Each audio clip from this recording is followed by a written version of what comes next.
অসমৰ মুখ্যমন্ত্ৰী হেমন্ত বিশ্ব ডাঙৰীয়া নফৰত বিক্ৰি কৰি আছে। তেখেত নফৰত বিক্ৰি কৰাৰ একেবাৰে এক্সপাৰ্ট। তেনেকুৱা কোনো পৰিকল্পনা, কোনো ষড়যন্ত্ৰ নাই।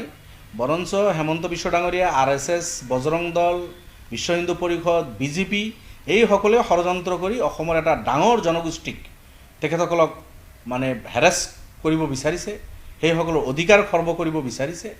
মই ভাবোঁ অসমৰ সংখ্যালঘু বা মিয়া বুলিলেতো কোনো জনগোষ্ঠী নাই, কিন্তু হেমন্ত বিশ্ব ডাঙৰীয়া বাৰ মিয়া জনগোষ্ঠী বুলি কৈ থাকে, BJP বাৰ মিয়া বুলি কৈ থাকে। আকৌ সেইসকলে যেতিয়া কয় ঠিক আছে আমি মিয়া, তেতিয়া আকৌ এইফালৰ পৰা চিঞৰি উঠে যে নাই নাই নাই তোমালোকে মিয়া নহয়, তোমালোকে মিয়া হৈ গ'লে আমাৰ ভাষা গুচি যাব, আমাৰ সংস্কৃতি বেয়া হ'ব। আকৌ সেইসকলক মিয়া বুলি গালি পাৰি থাকে। এই যিটো ভণ্ডামি BJPৰ, এই কথাটো কিন্তু গোটেই বিশ্বৰ মানুহে চাই আছে। ইণ্টেলেকচুৱেল মানুহখিনি এই নাটকটো দেখি আছে, ভাৰতবৰ্ষে এই কথা বাৰ্তাবিলাক শুনি আছে, চাই আছে।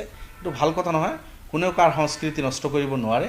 মই ভাবোঁ, মই পৰামৰ্শ দিছোঁ হেমন্ত বিশ্ব ডাঙৰীয়াক, নামঘোষা আপুনি ভালদৰে নিয়মিতভাৱে পঢ়ক, আপুনি বৰগীতৰ চৰ্চা কৰক, নিজৰ ল'ৰা ছোৱালী, নিজৰ আপোনালোকৰ জনগোষ্ঠীৰ মানুহক নিয়মিতভাৱে নামঘোষা পঢ়াৰ কাৰণে আপুনি ব্যৱস্থা কৰি দিয়ক। আপোনালোকে নপঢ়িব, আপোনালোকে সেইটোৰ আদৰ নকৰিব, সমাদৰ নকৰিব আৰু বেলেগক আপোনালোকে অপবাদ দিব। দেউৰী অট'নমাছ কাউন্সিলৰ যিটো নিৰ্বাচন, ইয়াৰ ফলাফলে এটা ষ্ট্ৰং মেছেজ দিছে যে কংগ্ৰেছ আৰু BJP দুটা দলে অহংকাৰৰ কাৰণে দুটা দলে ডুবি আছে, তলফালে গৈ আছে। BJP ধামবালি মাৰিছিল যে 22খন আসনত তেখেতসকলে জিকিব, MLA মন্ত্ৰী চব তেখেতসকলে দিনে নিশা একাকাৰ কৰি তাতে প্ৰচাৰ কৰি আছিল, কিন্তু গৈ মাত্ৰ 12খন আসনহে পাব বুলি কৈ আছে। এতিয়াও হয়তো ক্লিয়াৰ হোৱা নাই। 12খন আসনটো মেজিক আসন, 11 হ'লেইতো BJPৰ খতৰা আছিল, তাতে তেখেতসকলৰ মানে কাউন্সিল গঠন কৰা মুস্কিল আছিল। গতিকে কাণে কাণে কোনোমতে BJP এতিয়া কাউন্সিলখন গঠন কৰিব। তে 22ৰ পৰা 12লৈকে BJPৰ গ্ৰাফ তলফালে নামা। BJPৰ যিটো স্বৈৰাচাৰিতা, একনায়কত্ববাদ, আৰু তেখেতসকলে ইয়াৰ কাৰণে মই ভাবোঁ জনগণে তেখেতসকলক ৰিজেক্ট কৰিছে। কোনোমতে কাণে কাণে তেখেতসকলে এতিয়া কাউন্সিলখন গঠন কৰিব। বাকী ঠিক কংগ্ৰেছৰ একেই। কংগ্ৰেছৰ যি দাম্বালি, যে কংগ্ৰেছে ভাবে যে গোটেই মানে 50 বছৰ ভাৰতত শাসন কৰিছে, জমিদাৰী এতিয়াও আছে তেখেতসকলৰ হাতত। এতিয়াতো জমিদাৰী নাই।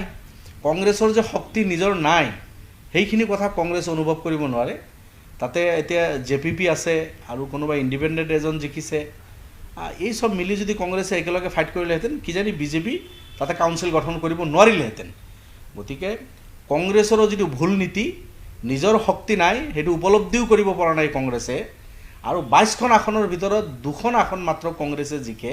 এইটো এটা নিলজ্জ হাৰ বুলি মই ভাবোঁ। কংগ্ৰেছে আসন বেছিকৈ পালে মই ভাল পালোহেঁতেন, কাৰণ BJP কাউন্সিল গঠন নকৰি তাতে কংগ্ৰেছ JPP মিলি আৰু কোনোবা কৰিলে আমি ভাল পালোহেঁতেন। তেনেকুৱা এটা পৰ্যায়লৈকে কংগ্ৰেছ যাব পাৰিলে। কিন্তু এতিয়া লখিমপুৰ বা বিহপুৰীয়া ভূপেন বৰা ডাঙৰীয়াৰ এৰিয়াতে এখন আসনো পোৱা নাই। তেখেতে নিৰ্বাচন বাদ দি ধুবুৰী আৰু মোৰ জনিয়াতে ঘূৰি আছে, খোজকাঢ়ি আছে। হয়তো তেখেতৰ গহপুৰ আৰু লখিমপুৰত থাকি 2-4 দিন টাইম দিলে জনিয়াত পিছতো যাব পাৰিলেহেঁতেন, ধুবুৰীত পিছতো যাব পাৰিলেহেঁতেন। তো আপোনাৰ এতিয়া ডিব্ৰুগড়, তিনিচুকীয়া, এইবিলাক মাজুলী, এই চব এলেকাত আপোনাৰ দেউৰী কাউন্সিলৰ তাতে ৱাৰ্ড আছে। এইবিলাকৰ পৰা যদি তেখেতৰ যাত্ৰা আৰম্ভ কৰিলেহেঁতেন, ইলেকশ্যন কেম্পেইন হ'লহেঁতেন, আৰু যি বেল্টত কংগ্ৰেছে কাম কৰিব লাগে সেইটো জনগণে বুজি পালেহেঁতেন। এতিয়া সেই নকৰি তেখেতে বৰপেটা আৰু ধুবুৰীত তাতে তেখেতে ইনভিটেশ্যন খাই ফুৰি আছে, খোজকাঢ়ি আছে। যিয়ে নহওক, এটা কথা কিন্তু ক্লিয়াৰ, এই সৰু ইলেকশ্যন হ'লেও ইয়াৰ পৰা এটা ষ্ট্ৰং মেছেজ যায়। BJPৰ ৰাজ্যখন ভালদৰে চলাব পৰা নাই, BJPৰ প্ৰতি মানুহ মোহভংগ হৈ আছে।